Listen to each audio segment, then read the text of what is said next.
ఓం నమో నారాయణాయ. వారాహి అమ్మకు నమస్కారం చేసుకుంటూ అమ్మవారి దయ ఆమె చల్లని చూపులో మనందరిపై ఉండాలి అని చెప్పి మనస్ఫూర్తిగా కోరుకుంటూ ఈరోజు వీడియో స్టార్ట్ చేస్తున్నాను ఫ్రెండ్స్.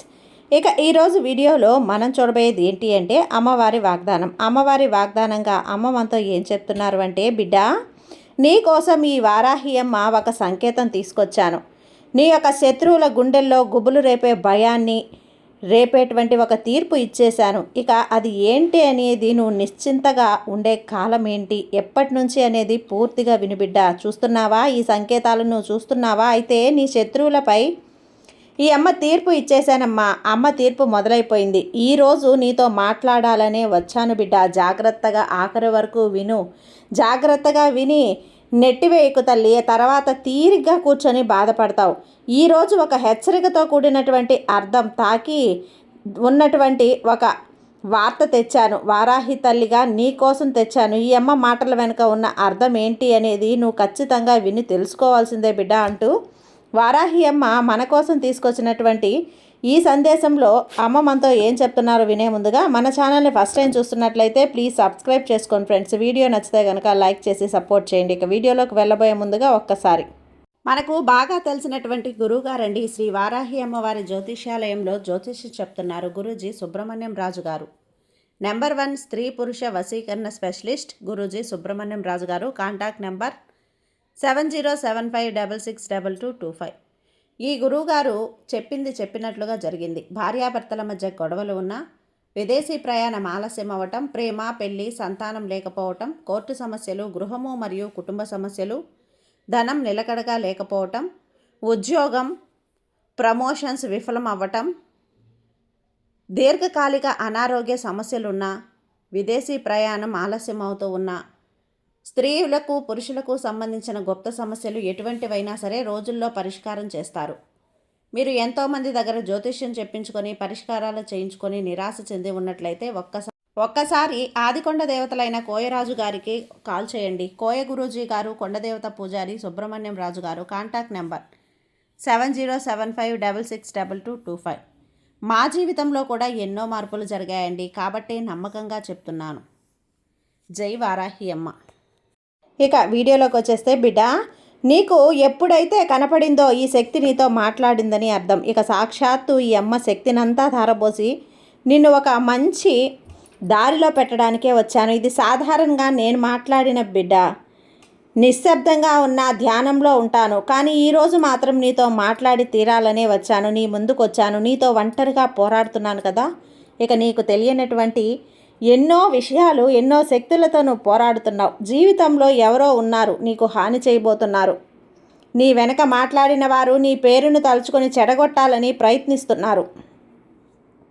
నీ సంతోషం చూసి లోపల మండిపోతున్నారు. రాత్రిపూట నిద్రలేని వారు నీ మంచితనాన్ని నీ బలహీనతగా వాడుకుంటున్న వాళ్ళు.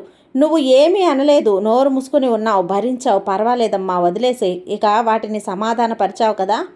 రాత్రిపూట నువ్వు ఒంటరిగా కూర్చున్నప్పుడు కళ్ళు తుడుస్తున్నాయి. కానీ ఎందుకు ఇన్ని కష్టాలు నా మీద, ఎందుకు ఇన్ని కుట్రలు అని గుండె పగిలిపోయినట్లు ఒక్కొక్కసారి అనిపిస్తుంటుంది. ఈ మాటలన్నీ నన్ను అడిగావు, కన్నీళ్లతో అడిగావు. అందుకే ప్రతిసారి నేను వచ్చి నీ కన్నీరు తుడుస్తూ ఈ రోజున సమాధానం నీ కోసం తెచ్చాను. ఈ అమ్మని నువ్వు ప్రార్థించావు కదా, వేడుకున్నావు కదా బిడ్డ. ఒంటరిగా ఉన్నాను అని అనుకున్నావు కదా.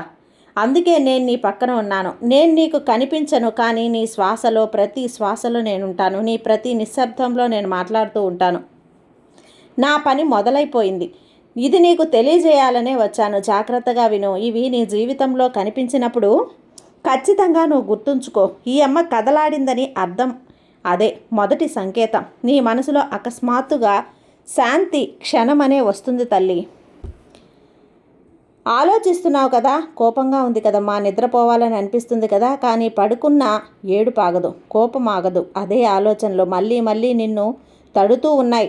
ఎదురు చేసే ఎందుకు చేశాడు, నేనేం తప్పు చేశాను అని నీ మనసులో ఒకటేమైన తిరుగుతూ అడుగుతూ ఉంది. నిన్ను ప్రశ్నిస్తూ ఉంది కదా. అదే సమయంలో ఒక్కసారి ఏదో ఒక గాలి నీకు చల్లగా తగులుతుంది. ప్రశాంతంగా ఒక మనసుకు ఒక క్షణం అనేది అనిపిస్తుంది. గుండె లోపల ఏదో చెబుతున్నట్లు అనిపిస్తూ ఉంటుంది కదా. బిడ్డ, ఇదంతా కూడా ఈ అమ్మ సంకేతమే. ఆందోళన పడకు, అది నేను నీకు తాకుతున్నటువంటి ఒక సంకేతం బిడ్డ.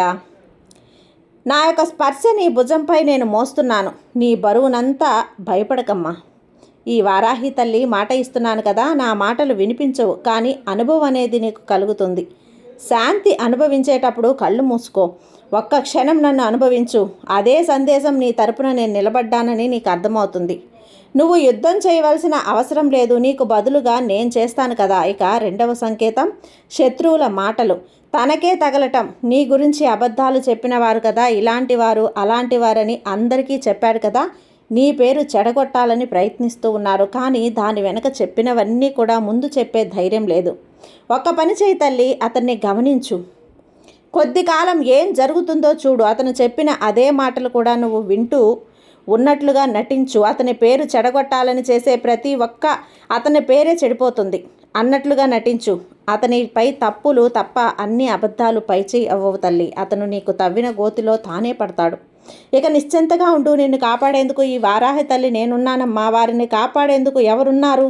నేను ఒక ప్రత్యేకతగా ఇస్తున్నానమ్మా. ఇది కర్మసూత్రం. ధర్మంగా ఉంటే ధర్మం కాపాడుతుంది. విశ్వంలో ప్రతి వెనక విశ్వం ఏదో ఒక అర్థం అనేది ఇస్తూ ఉంటుంది. మంచి పని చేస్తే మంచిగా ఉంటుంది, చెడు పని చేస్తే చెడుగా ఉంటుంది. ఇదే ధర్మ నిత్యం, ఇదే ప్రకృతి సిద్ధం. ఒక్క పైసా కూడా తప్పకుండా వస్తుందమ్మా. కర్మచక్రం నా చేతిలో ఉంది కదా, నేను లెక్క వేస్తున్నాను. మర్చిపోను కదమ్మా, నిద్రపోను, నేను అలసిపోను. ఇది నా వాగ్దానం, ఈ వారాహి అమ్మ వాగ్దానం. నువ్వు శత్రువు అనుకొని నష్టాలు మొదలవ్వటం, నిన్ను హింసించడం, వారికి ఒక్కసారిగా పెద్ద నష్టాలు రావటం అనేది జరుగుతుంది. అదే వేరే వారికి వేశానమ్మా, నేను పెద్ద శిక్ష. అది నా పద్ధతి. మెల్లమెల్లగా వేస్తానులే, నేను అర్థం చేసుకోలేనంత సూక్ష్మంగా వేస్తాను. ముందు పని సరిగ్గా చేయాలి. నా పని నేను చేసుకుంటూ వెళ్తాను. నా బిడ్డల్ని నేను కాపాడుకుంటూ వెళ్తాను. నా భక్తుల్ని నేను కాపాడుకుంటాను. నువ్వు అనుకున్న అవకాశాలు చేజారిపోతాయని బాధపడకు. చేతిలో డబ్బు నిలవదు, అది దిగులు పడకు. మనసులో ఏ పనిలో నీ మనసు నిలకడగా ఉందో ఆ పని చేస్తూ ఉండు. చిన్న చిన్న వాటికి ఆదాయం అనేది నువ్వు ఎప్పుడూ కూడా తక్కువ చేసి చూడకు. నాకు ఇంత తక్కువగా ఉంది డబ్బు అని నువ్వు దిగులు చెందొద్దు.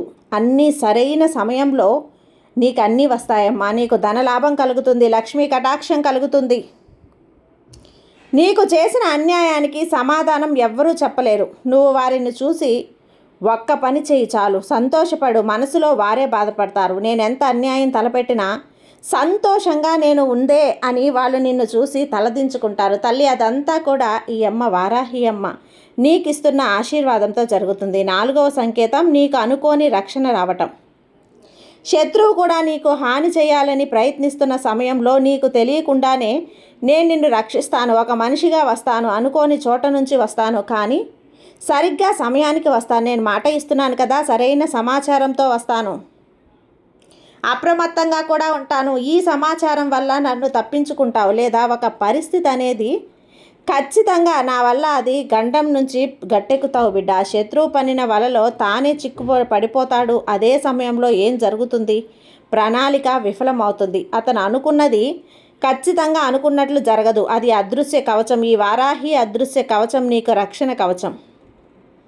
నేను అల్లాను తల్లి. నువ్వు గమనించకపోవచ్చు ఈ అమ్మ అల్లుతున్న ఈ రక్షణ కవచం నీకు ఎలా ఉంటుంది అని. కానీ నువ్వు ప్రతిసారి ఆపదలో ఉన్నప్పుడు కాపాడేది ఈ వారాహి తల్లి. నీకు అందించే శక్తి వలయమే ఇది మాత్రం నువ్వు గుర్తుంచుకో. నీ పక్కనే ఉంటానని గుర్తుంచుకోమ్మా. ఇక 5వ సంకేతం, నీకు అనుకోని ఏదో ఒక అవకాశాలతో నేను వస్తాను. నీకు మూసిన తలుపు కూడా తెరుస్తాను. ఒక తలుపు మూస్తే 10 తలుపులు తెరిచేలా నేను చేస్తాను కదా. నీ అవకాశాలను ఎవరైనా దారి మళ్లించినా చెడగొట్టాలని చూసినా నేను ఊరుకోను. దానికి తగ్గట్టు నీకు వేరే అవకాశం రప్పించి అందులో నువ్వు విజయం సాధించేలా చేస్తాను. నీకోసం ఒక చోటు అనేది ఎదురు చూస్తున్నదమ్మా. అది రాసిన స్థలమే. అనుకోని ఫోన్ కాల్ అనే ద్వారా నీకు ఈ అవకాశం రావచ్చు. అనుకోని వ్యక్తి ద్వారా నీకు అవకాశం అనేది ఇస్తాను. ఇదంతా కూడా ఈ వారాహి తల్లి మహిమమ్మ. ఇది ఎవరికి సాధ్యమా అంటే ఈ అమ్మకు సాధ్యమే. రప్పిస్తాను. ఇదంతా కూడా నిన్ను ఒక మేఘంలా కమ్ముకొని రక్షిస్తూ ఉంటాను. శత్రువు అలసట రూపంలో ఉన్నా కూడా ఎంత కాలం అయినా సరే అతన్ని నేను హింసించవద్దు అని అందరి ముందు మంచిగా ఉంటాడు, నీ ముందు మాత్రం నటిస్తూ ఉంటాడు. కానీ వారి నటనలకు నువ్వు ఎప్పుడూ కూడా నీ మీద ఘోరాల ఆరోపణలు వేస్తాడు. నిన్ను నమ్మిన వారిని అనుమానం కలిగిస్తారు నీ మీద. కానీ వారి మాటలకు నువ్వు ఎప్పుడూ విలువనివ్వకు. ఇలాంటి వారికి తెలివి తక్కువ, వారు మోసగాడు, తప్పకుండా వారికి బుద్ధి చెప్తారులే. నువ్వు ఒంటరిగా అని చెప్పి ఎప్పుడూ కూడా అనుకోకు. కొందరిని నమ్మి నువ్వు మోసపోవచ్చు, కానీ చెప్తున్నాను కదా బిడ్డ, నీ యొక్క దారికి ఎవరు అడ్డు వచ్చినా కూడా ఈ వారాహి తల్లి ఊరుకోను. నిశ్చింతగా ఉండు, దేనికి భయపడకు. న్యాయంగా ధర్మంగా నువ్వు ప్రయత్నిస్తున్నావు, ఆ ధర్మమే నిన్ను కాపాడేలా చేస్తుంది. శత్రువులు వారాహి బిడ్డల్ని తాకలేరని మాత్రం గుర్తుంచుకో తల్లి. నువ్వు ఎవరి గురించి భయపడకుండా, దిగులు పడకుండా, ఆలోచించకుండా నీ పని నువ్వు సవ్యంగా చేసుకొని నీ పనిలో నిమగ్నమై ఉండు చాలు. అంతా నేను చూసుకుంటానమ్మా. ఈ అమ్మ రక్ష, ఈ అమ్మ శక్తి నీకు దారపోస్తాను. ఈ అమ్మ శక్తి నీతో ఉన్నంత వరకు ఎవ్వరూ నిన్ను ఏమీ చేయలేరు. నువ్వు అసలు దిగులనేదే పడక తల్లి. కాబట్టి ఈ చింతగా ఉండకు, అంతా మంచిగా జరుగుతుంది. నువ్వు నమ్మిన బాటలో వెళ్ళు, న్యాయంగా నీ పని నువ్వు చేసుకుంటూ వెళ్ళు. నీకు విజయం కలిగేలా నేను చేస్తాను కదా. సర్వేజన సుఖినో భవంతు. జై వారాహి అమ్మ.